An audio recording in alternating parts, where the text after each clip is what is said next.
Okay, now I'm going to take you on a tour of the Topographic Maps Lab and how to basically go through it. Now remember, we're going to get 2 weeks to do this, so I'm going to go through the first bits this week. If you're feeling really gung-ho, like you know everything, certainly don't hesitate to charge ahead. But if you only get halfway through, that's perfectly good. All right, let's fire this bugger up here.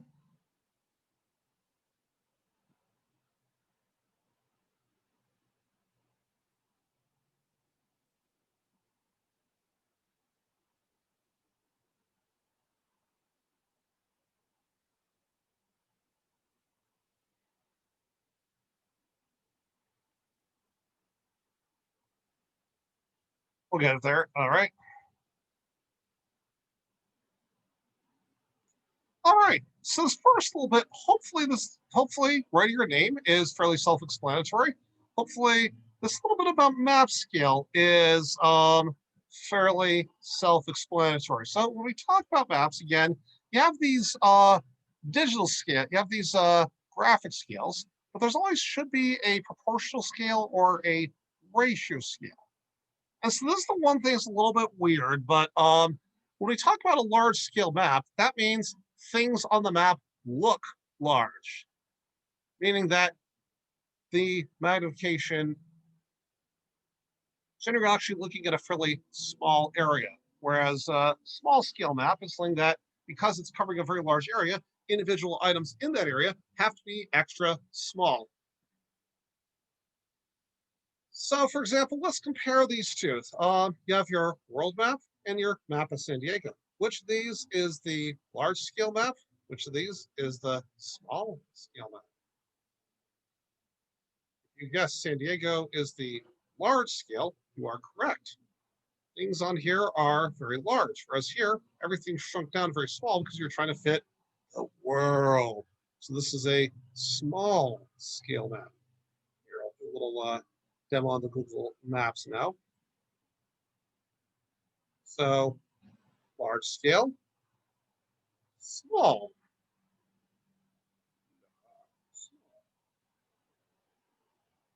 Everything's small. Now zoom in. Everything's large. Small. All right, I think you get the picture. So I'll let you do this with the second one here. You have Japan, and your big tool to help you figure out which of these is the larger scale and the smaller scale is you actually have a little graphic scale at the bottom of each of these maps. Now these two are a little bit closer in size, but one is definitely portraying, is enlarging things much more, much noticeably more than the other. So that gets you through that part. Now we're going to do a little fun with UTM zones. So hopefully you got from that first exercise that we are in zone 11. Then you're going to be going back to that PowerPoint and looking at the UTM zones there.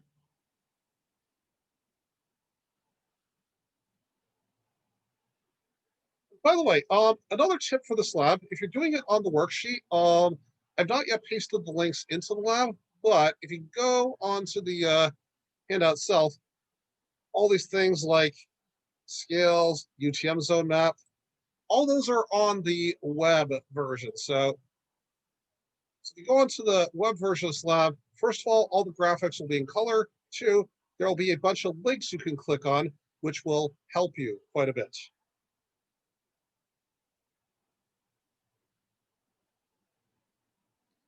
So you can go between this, like, what UTM zone is San Diego? Oh, yep, here we are. 11. Which two zones does the nation of Sri Lanka straddle? Oh, yeah, so it's definitely 44 and 44 N.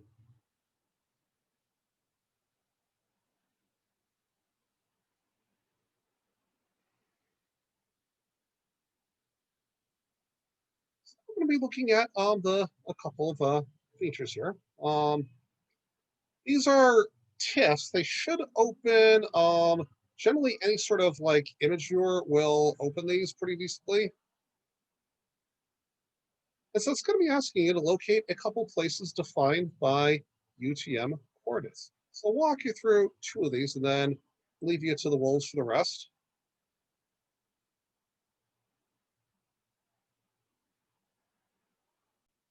So this part, you're going to fire up the map, and here we go. If you're on a Windows machine, this will display fairly readily. I apologize for the fact that kind of jumping between several windows in this lab. It's kind of hard to get along. This is one of the reasons this lab is a doozy online. And trust me, I'd love to fix that, but it's all right. So we had some coordinates to look up. Let's see what we can find here. So I'm going to be jumping between a couple windows here, and that's just what we got to do. 36, 30, 575, and then 497. So this says 3,630 kilometers north and 575 meters, and 497 kilometers east.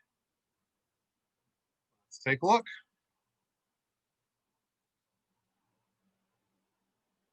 So you can see these numbers. We're going to first look for the 497, 493, 494, 495, 496. Oh, where is 498? Oh, so here's one of the things. These maps are notorious for covering certain things up because there's only so much data you can put on a place. So sometimes you have to sort of fill in the blanks. So it's right along this line running up north-south through Lake Murray. Now what you need to do is find the other coordinate there. So 3630, 575. All right, 3630, 575. 3629, 3630. Okay, close. Here's 3631. So it's going to be roughly between, it's going to be a little bit more than half. So here's 3631. Here's 3630. Here's 497 east. So it's going to be about a little bit more than halfway between here and here. So let's see what we're looking at here. Yep, that's right. Owl's Peak. That is your answer. Let's try one more, then I'm going to leave you to sort of figure out the pattern before your eyes for the last one. All right. So the next part's going to be asking us for 3634. So this is north of where we were. 3634, 350. What I'm going to do here is I'm going to switch the view of the screen because that'll make it a little easier to follow what we're doing here. And I'm going to whip out the notepad.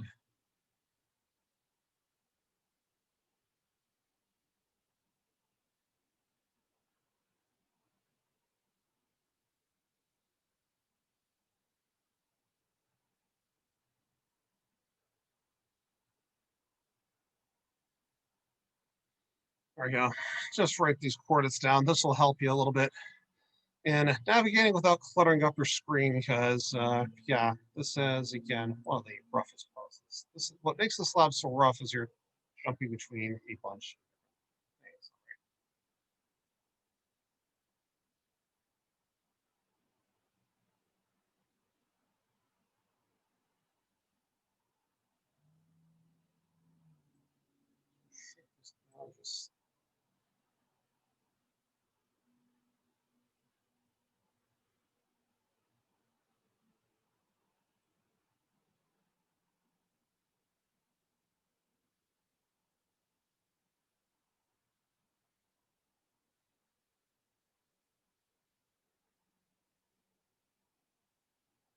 There we go. Got the windows arranged better.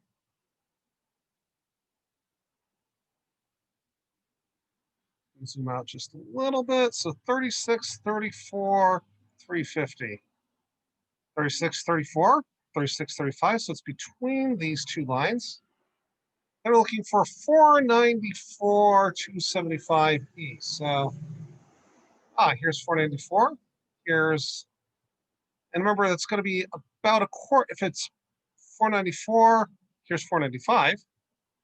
It's going to be a little bit more than a quarter of the way between 494 and 495. So somewhere right along this line.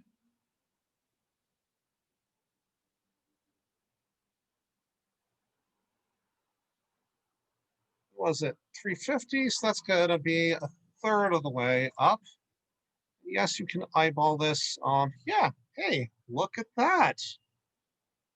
What do we have? Take a look and enjoy.